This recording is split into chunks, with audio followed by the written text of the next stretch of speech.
Strange Studies of Strange Stories. The Allisons' country cottage, 7 miles from the nearest town, was set prettily on a hill. From 3 sides it looked down on soft trees and grass that seldom, even at midsummer, lay still and dry. On the 4th side was the lake, which touched against the wooden pier the Allisons had to keep repairing, and which looked equally well from the Allisons' front porch, their side porch, or any spot on the wooden staircase leading from the porch down to the water. Although the Allisons loved their summer cottage, looked forward to arriving in the early summer and hated to leave in the fall, they had not troubled themselves to put in any improvements, regarding the cottage itself and the lake as improvement enough for the life left to them. The cottage had no heat, no running water except the precarious supply from the backyard pump, and no electricity. Come on, Allisons. Quit slacking off. Fix those steps. That's for people in a hurry. Working stairs and electricity and heat. Summer is about kicking back, and the title of this story is The Summer People by renowned author Shirley Jackson. I'm Chad Pfeiffer. And I'm Chris Lackey. Welcome to Strange Studies of Strange Stories. This is our free show for November. Who was that reader? Why, that was Maddie O'Keefe. Maddie is an outstanding actress here in Madison that I did some theater with in the summer. She's also a science writer at a nearby national lab that does particle physics and astrophysics research. Whoa. She and her husband have 2 dogs, Kepler and Sagan.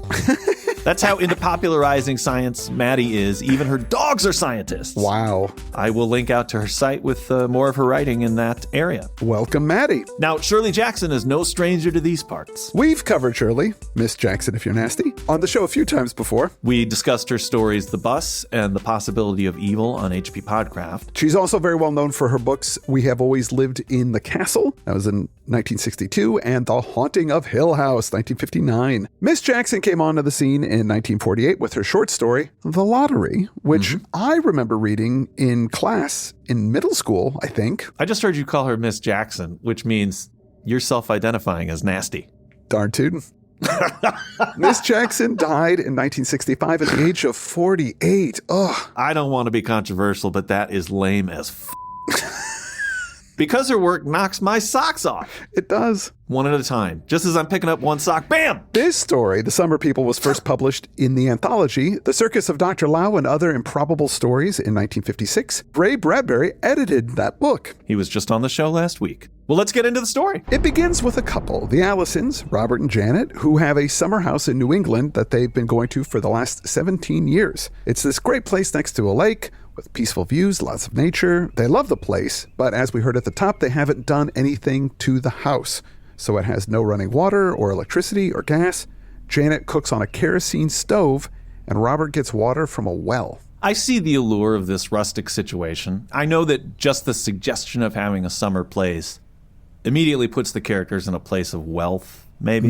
Yeah. But my grandparents, who were of pretty modest means, they had a cabin in the woods where we spent time in the summer. It was by the river, but just like this, it had an outhouse. Oh, wow. There was electricity, but no TVs. I don't think there was a telephone. And I loved it because it was disconnected from the world. So them kind of letting the place be shabby, didn't necessarily make me dislike these characters or anything. Right. And they do engage with the rustic life. They're in their late 50s and early 60s. The kids have grown and moved out, and their social circle has shrunk. Normally, they leave the summer home right after Labor Day and go back to New York.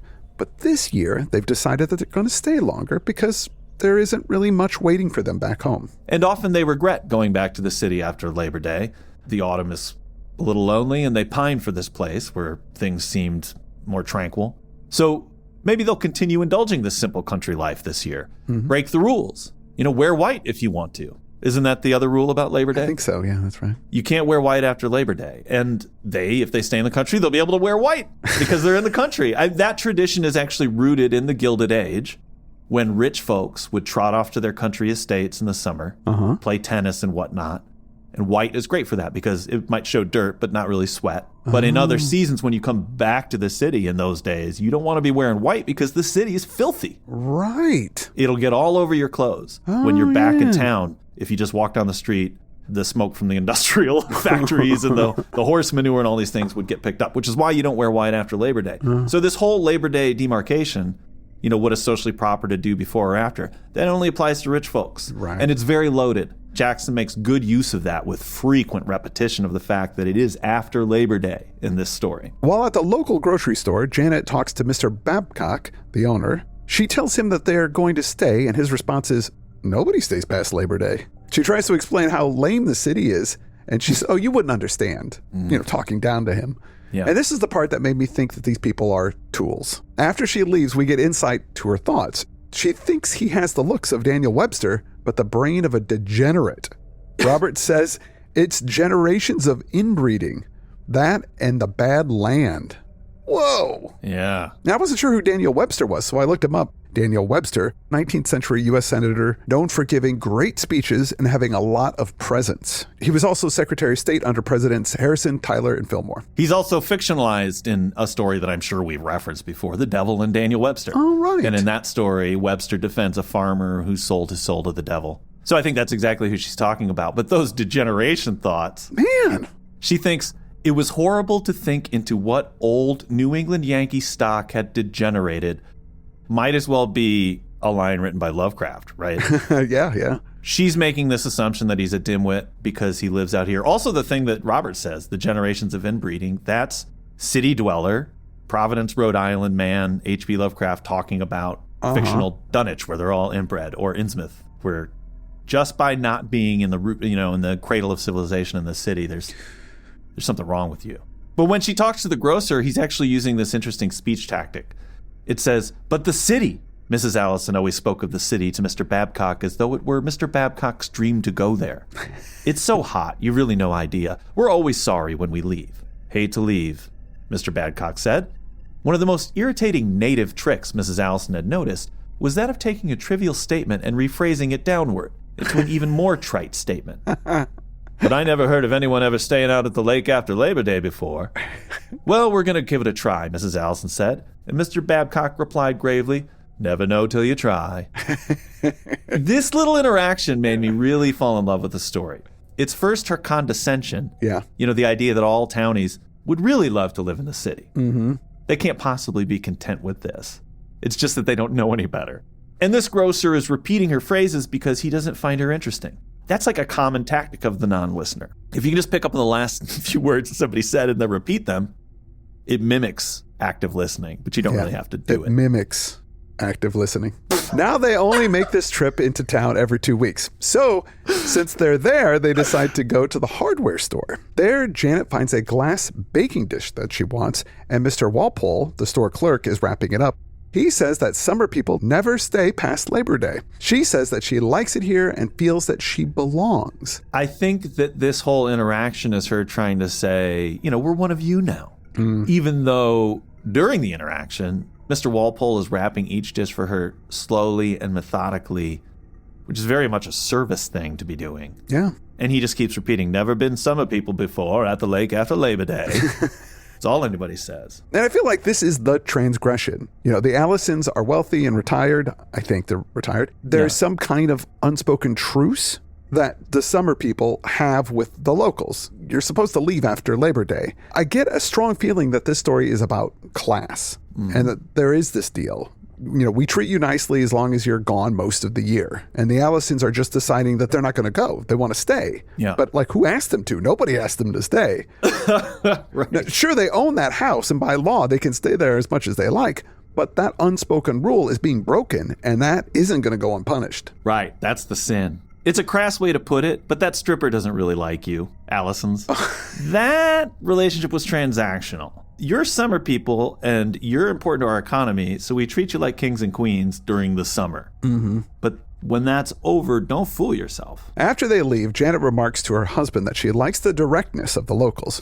Sure, she paid a bit more for the dishes than she would have in New York, but the people are so much better here. They're so solid and so reasonable and so honest. It's such a trivialization of these people who are just people. I'm sure some of them are honest, some of them are not. Yeah. People are all sorts of ways every place in the world, but also he just was not honest with her. about anything. No. So for her to say they're so honest is such a misunderstanding of what's going on. She's clueless. She's clueless. The couple go to the newsstand in the sandwich shop next, where Mrs. Martin has already heard about the Allisons staying on past Labor Day. Word has clearly gotten around about their plans. This also should set off some alarms, because if this is news that's spread this quickly, that's because people find it unpleasant. Right. But they probably see it as people are excited. They're going to say. Yeah. No. The next day, they putter around, just enjoying being at the lake house. Robert is annoyed that there isn't any good mail, and it's a mile hike to the mailbox. This makes me think of a little documentary I watched years ago about this youngish city couple who bought a farm. And it followed their story. I think in the second month, the husband was shocked that he had to do all this manual labor every day. Like, I think they felt like they did some work, and then they lived some Snow White thing where the farm animals did the rest or something. Yeah. Doing something like walking a mile in the mailbox is fine when you're on vacation. Or like if you go to, say, the Greek islands where the plumbing isn't updated to support toilet paper. So you got to put your used toilet paper in a bin. That's not a year-round thing you're going to want to do if you're used to the alternative. Yeah. So that rustic thing will wear off. The following day, the kerosene man arrives. Janet is nice to him, saying that they're running low on kerosene. She doesn't remember the guy's name, obviously, because he's just a service person.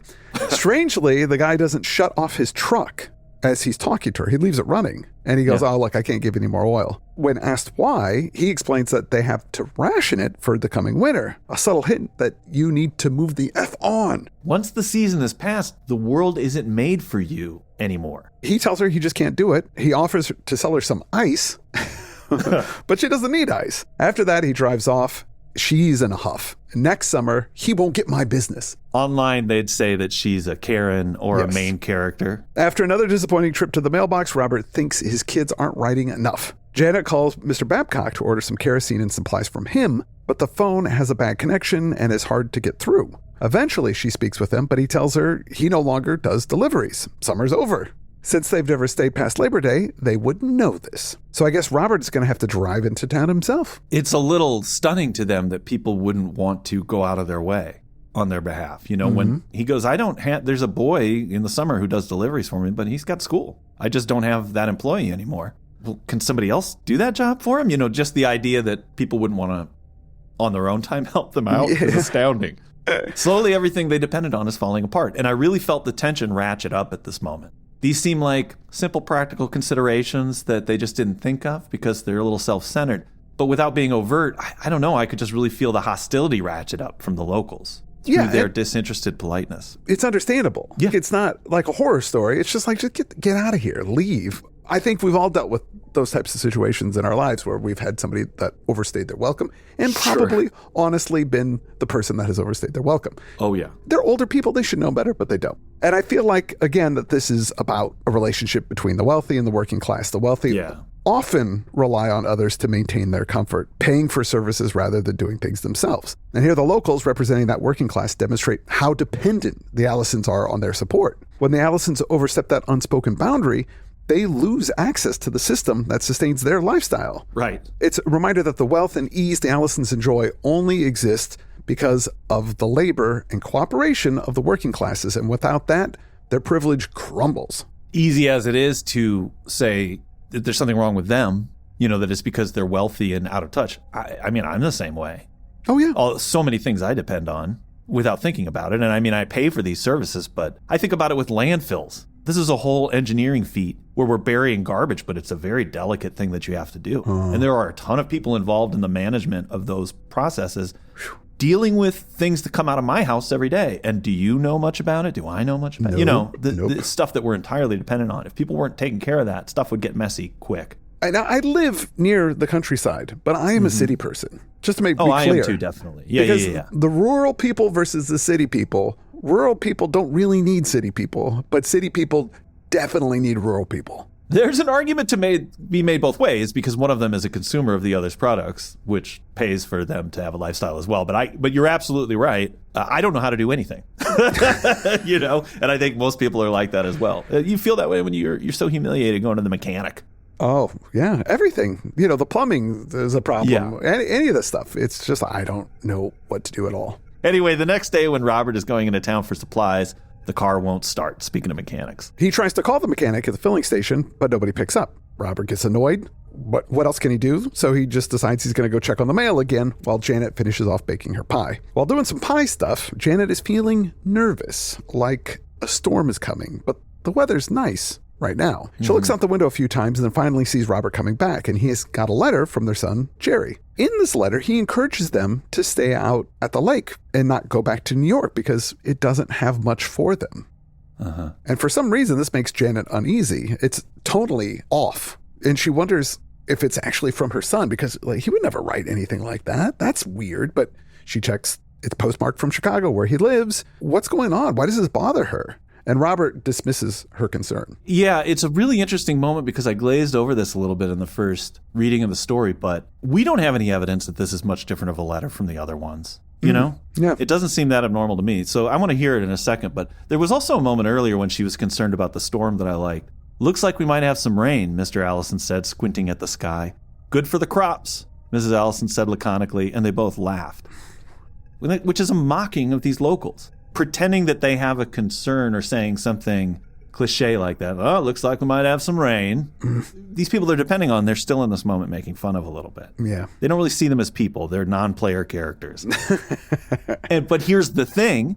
The Allisons are becoming non-player characters. Yeah.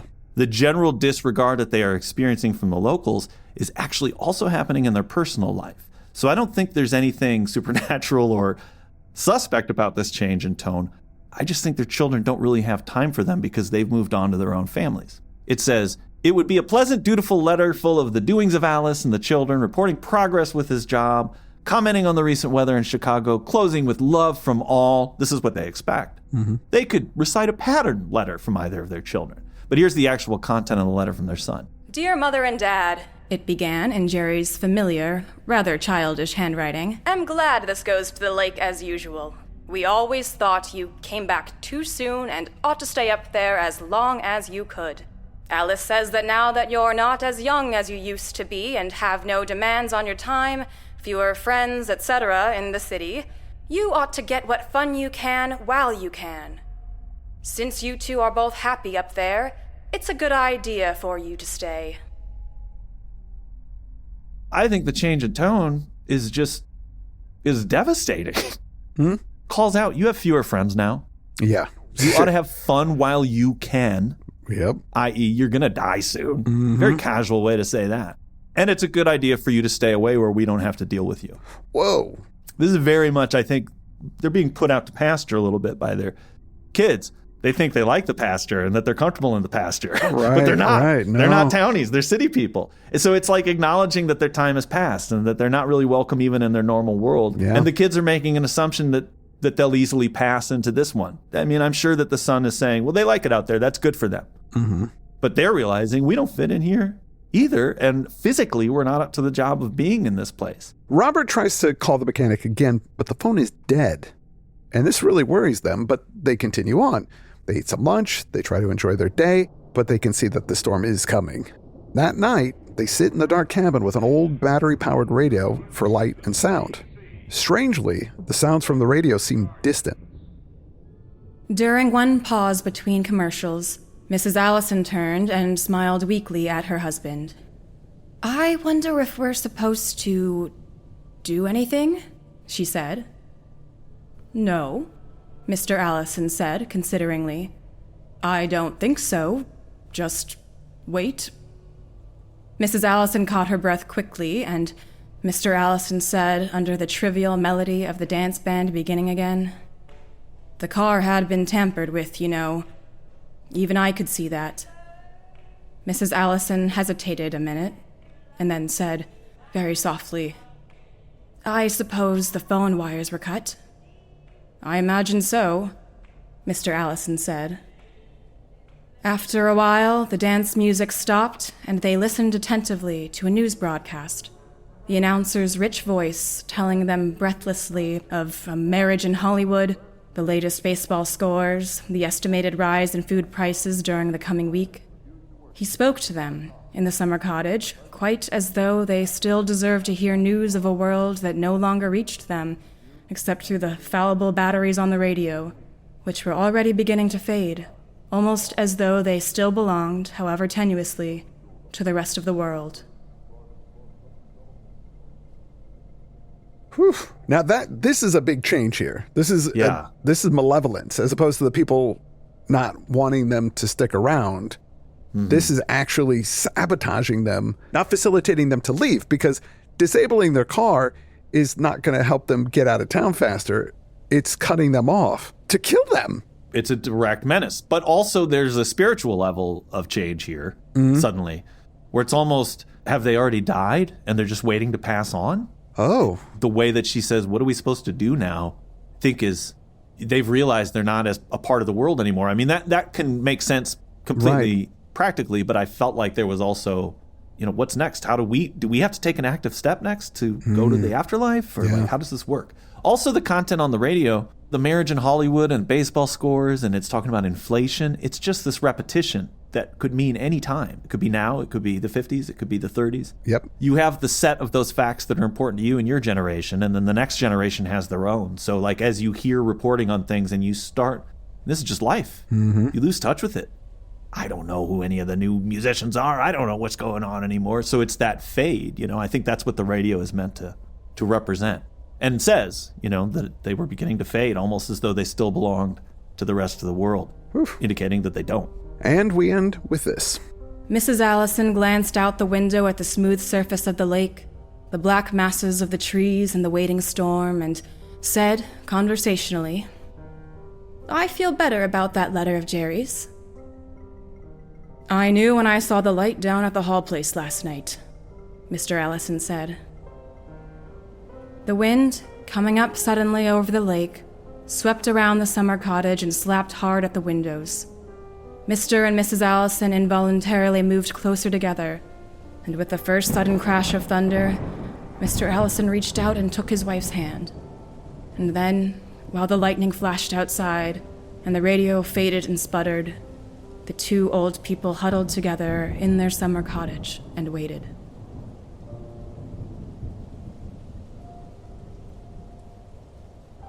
That's the end. That's the end of the story. And I think whatever feelings I harbored about this couple through most of it, out of touch, fools. In the end, they're so humanized. And I think you see it, I'm this person. Yeah. And the world's going to pass me by. And a lot of the assumptions I made about my importance and about other people caring about me was wrong. Yeah. It's so sad. Well, that's why as a strange story, this is like incredible. Yeah. Well, and also, I think there's an element of folklore to this as well. Oh, definitely. I mean, that's typically all these things, like Wicker Man. It's an outsider comes into this place and they don't belong, and they're punished for that coming in and breaking the rules. Yeah, and it's the rural horror. There's folk horror, and then there's also the wrong turn, deliverance, Friday the 13th kind of thing, where it's like the dip from the city come in.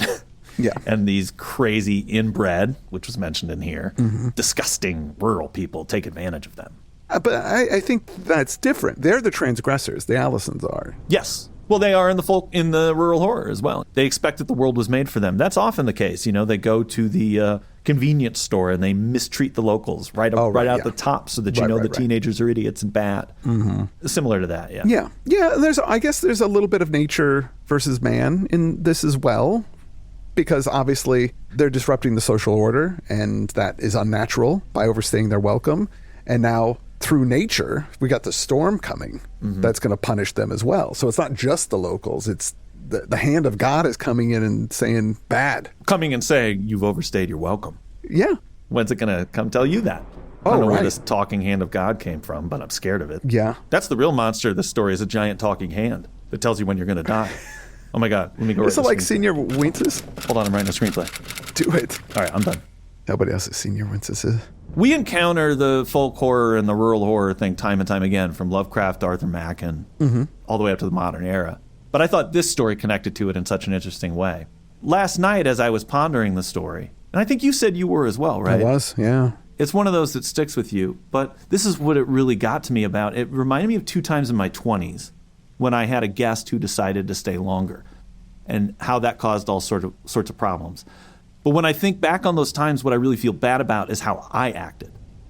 Because there's this tension between being hospitable and sort of helping your fellow man and wanting to tell this person to just get out because they're in your space and it's not what you agreed upon. Yeah. And that produces some really odd behavior. I think as an older person, I'd just be square and go, get out, Yeah. But I remember, so one of these things happened to both of us. When you and I were roommates, we had a third roommate, and that was fine because there were 3 bedrooms in our apartment, right? But our third roommate had a friend who had just graduated from college, didn't have anywhere to be, and he let him stay with us for a while. And I don't know if you remember this, but you and I thought, well, that'll just be a couch surfing situation, which we were used to. You know, we were dudes in our early 20s, and that was fine. Yeah. But then he kind of just moved in, and we had a 4th roommate suddenly. Oh, right. Yeah. And we did not agree on this. This wasn't part of the deal. It just kind of happened. Yeah. Yeah. I was really irrational about it and hostile because I felt like I should be cool with it, Right. but I wasn't. And I didn't deal with it in a very good way. Like, I remember coming out of my bedroom and he had decorated in the living room. And I was furious. I ripped all the things down. I just don't like how I acted. Yeah. But I think it was because there was a social compact that was being violated and I didn't have the equipment to deal with it. You're talking about the guest. Yeah. Our roommate that invited him was a person that I really liked and was good friends with. But when that happened, I remember acting out as well. I feel bad about it now. Right. Like, I felt like I was really immature and I didn't deal with it. Well, you should be direct, yeah. But being younger people, we didn't have the emotional experience to deal with these things the way that we do now that we're older. You get run over a few times and then you go, I can't do that anymore. Yeah. You know, I want to be a people pleaser, but some people you just can't accommodate if it really materially impacts your life. And around that time as well, a couple of years later, Heather and I moved in together and we had our first apartment together, and a very good friend of ours was having hard times and couch surfing, and he kind of had gotten booted from the place that he was at, and he came to live with us. And like, I'll never look down at somebody for experiencing a hard time in their life. I've been low myself, you need some help sometimes. Yeah, you do. That's where I'm saying the tension comes in, because I said, of course you can stay with us. Yeah. But then he was like, hey, I think this is going to last till June. And it was like, that was 5 months away, you know? Oh, wow. Yeah. It just, what? But he was already in. Yeah. It's one thing when it's a bunch of guys living together. That's a little freewheeling. But this was my first apartment with a significant other, and that's like your nest, your space. Yes. You know? Oh, yeah. And to suddenly not be able to experience that when it was so new for me was a real problem. And again, when I think back on that, I do not like the way I was conducting myself. Yeah. I should have just worked with him to try and find somewhere else to go, but instead, You just got I was angry. hostile. Yeah. Yeah, I was real hostile. And things turned out fine. He went to Seattle to visit his family. He broke his ankle when he was away. And he called and he's like, I broke my ankle. I can't come back. I was so relieved that my friend got injured. And I felt terrible about it. Now, he met his wife out there. He's got a family, and it ended up being a great life for him in Seattle. So all of that worked out great. But at the time, it was like, what kind of a jerk am I that I was happy about that? Yeah. You know? Your mistake was that you weren't honest with yourself and honest with him. Yeah. And you were acting out in weird ways trying to process that because you didn't know that's what you were supposed to do. Well, it speaks to the fact that we have all these unwritten social rules Oh, yeah. that we're not explicit about, but we can all sense when they're being broken, unless perhaps you're on the spectrum and you don't know. And then it's even more of a horror story in some cases. And this story is playing on all of that area where the locals are just repeating things they're saying, reminding them that it's after Labor Day. Yep. Slowly choking them out. They're not getting it, or they are getting it, and they don't like it. Yeah. And so they're fighting back against it by trying to lean into it more. And all of that was hitting me on some core level that made this story scarier Yeah. than a horror story, than a typical horror story. Well, you start off not liking these people, and then by the end of it, you realize you are these people. Yes. Great story. Anyway, It's a great one. Very human. Very human tension, and I'm so glad that we took it on. Next week, we're going to do The Birds. The Birds. By Daphne du Maurier. Now, that's a lot more of a claustrophobic, trapped while the birds are trying to attack story, so it kind of is about a sense of place and the world that we share with the animals and who's in charge and who's not. So it's going to continue on some of these themes, but I think you've never seen the movie before, have you? I've never seen it. I've seen parts of it, obviously, because you can't live in America in the 20th century and not have seen part of The Birds. But I've never sat and watched the whole movie, so. We'll watch it. The story's quite different, so we're going to talk about all that next week. I want to say thank you to our reader, Maddie O'Keefe. Maddie, I'm so glad I got you on the show. I was in the play Dido, Queen of Carthage by Christopher Marlowe this summer, and Maddie was in there. She played Dido and just destroyed it. She was so good. Aw. Got to get her on the podcast. Finally had it happen. So thank you. We got to get something a little more elaborative for her to read because she's so good with that kind of thing. But Awesome. Was glad to have her on for this. And I also want to thank some of our stakers. Yes. I'd like to thank wonder-loving grandmothers. I'd like to thank Crypto Cartographer. Alistair Brooks, thank you. I want to thank Shmail Khan. I'd like to thank the twins. Christopher Rosser, thank you so much. It's a ghost, thank you. John Morgan, thank you. Angelina Brown, thank you. Eric Gordon, thanks. Eric S. Balone, MD, thank you. You know who else is awesome? Richard Wolf, thank you. And last, I'd like to thank Ben A. Thanks, Ben. Those are the stakers who make these free shows possible. Folks, if you like this kind of stuff, please subscribe. We're at patreon.com/witchhousemedia. That's all we have for now. I'm Chad Pfeiffer. I'm Chris Lackey, and you've been listening to Strange Studies of Strange Stories. At strangestudies.com. Strange studies of strange stories.